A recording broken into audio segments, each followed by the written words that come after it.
Bonjour mes chers élèves, dans cette vidéo, on va continuer l'explication de la reproduction chez les animaux. C'est la partie 2. Préparez un cahier pour prendre des notes. Dans cette vidéo, on va discuter les objectifs suivants. Tout d'abord, on va définir la fécondation, citer et expliquer les différentes étapes de la reproduction chez les mammifères, distinguer entre la fécondation interne et la fécondation externe et inférer que la reproduction peut se faire sans l'accouplement.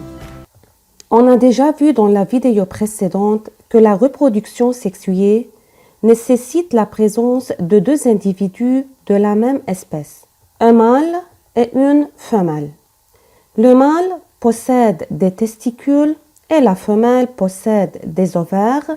Les testicules et les ovaires sont les organes reproducteurs. À l'intérieur des testicules se fait la production des spermatozoïdes et dans les ovaires se fait la production des ovules. Les spermatozoïdes et les ovules sont dits les gamètes. Est-ce que vous pouvez imaginer que ce beau bébé provient de deux cellules qui sont l'ovule et le spermatozoïde? Comment peut-on obtenir un nouvel être vivant à partir d'un ovule et d'un spermatozoïde?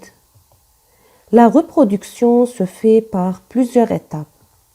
Quelles sont ces étapes? Tout d'abord, la reproduction commence par la rencontre d'un mâle et d'une femelle par accouplement. Puis, le mâle libère ses spermatozoïdes qui vont rencontrer l'ovule. Plusieurs spermatozoïdes, comme vous voyez ici, entourent un seul ovule, mais un seul peut pénétrer dans l'ovule, comme vous voyez ici. L'union des deux gamètes, ovule et spermatozoïde, est dit la fécondation. L'ovule ainsi fécondé, c'est-à-dire qui provient de la fécondation, se transforme en une cellule œuf ou bien un zygote. La cellule œuf se divise plusieurs fois pour donner un nouvel être vivant. Comment se fait la fécondation et quelles sont ses différentes étapes? Tout d'abord, plusieurs spermatozoïdes entourent l'ovule, mais un seul spermatozoïde, regardez, peut pénétrer dans l'ovule. Ensuite, les noyaux des deux gamètes, le noyau de l'ovule et du spermatozoïde se fusionnent pour former la cellule œuf ou bien le zygote. Où se réalise-t-elle la rencontre des gamètes? Est-ce que la fécondation se fait toujours dans le corps de la femelle? En réalité, non.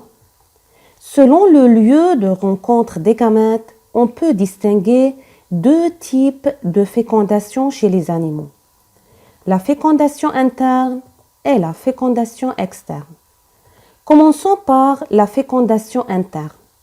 Comme son nom indique, interne, c'est-à-dire intérieur, dans ce cas, le mâle dépose ses spermatozoïdes à l'intérieur du corps de la femelle où se fait la fécondation, comme par exemple chez les mammifères, les oiseaux et les insectes.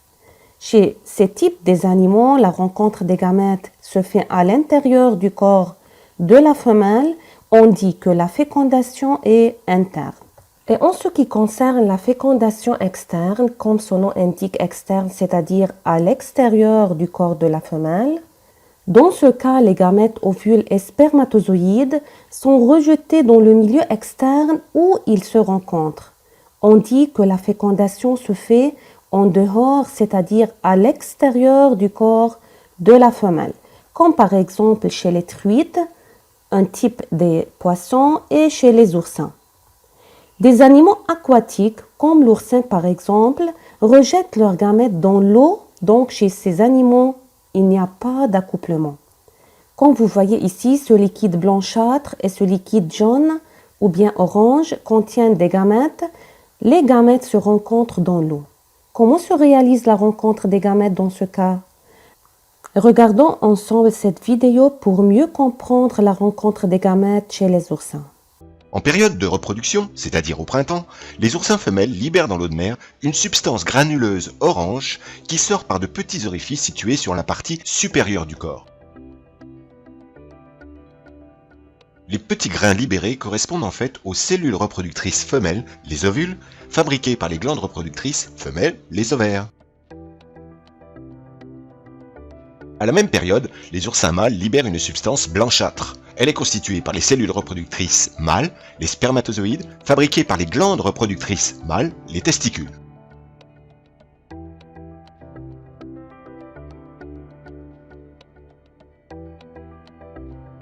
Les vagues et les courants dispersent les cellules reproductrices dans l'eau de mer.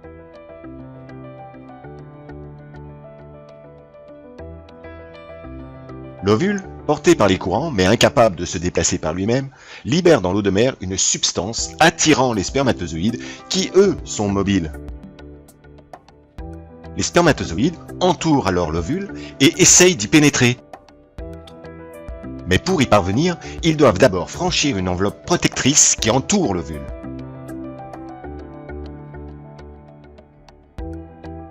Ça y est, un spermatozoïde a franchi la barrière, c'est la fécondation. Immédiatement, l'enveloppe devient infranchissable par tous les autres spermatozoïdes.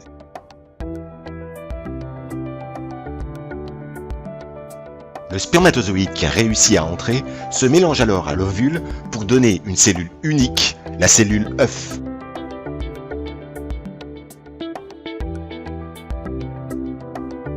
Ce mélange entre un spermatozoïde et un ovule donnant naissance à une cellule œuf se nomme la fécondation.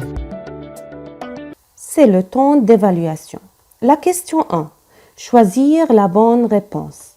Le phénomène de l'union de deux gamètes, ovules et spermatozoïdes est la reproduction, la fécondation ou bien l'accouplement. Très bien, c'est la fécondation. L'accouplement est nécessaire dans le cas de la fécondation interne, la fécondation externe ou bien dans les deux cas, c'est-à-dire dans la fécondation interne et externe. Très bien, c'est seulement dans la fécondation interne, car dans la fécondation externe, l'accouplement n'est pas nécessaire. La question 2. Faire correspondre chaque type de fécondation à son définition et son exemple. On commence par la fécondation interne. La fécondation interne se fait chez les oursins ou bien chez les souris? Très bien, chez les souris. Elle se fait à l'intérieur ou bien à l'extérieur du corps de la femelle?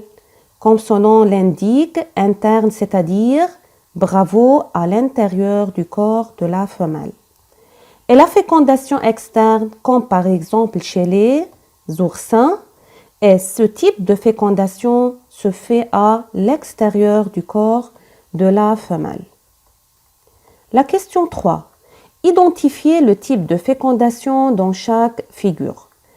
Rappelons que le verbe identifier, c'est-à-dire on va indiquer le type de fécondation tout en justifiant notre réponse. La figure 1. On a le cerf et la biche. Après l'accouplement, la rencontre des gamètes se fait dans le corps de la femelle. Puis, il y a formation d'une cellule œuf ou bien zygote qui donne un nouvel individu. Donc, quel est le type de fécondation dans cette figure? Bravo, c'est une fécondation interne. Pourquoi? Car la rencontre des gamètes se fait dans le corps de la femelle.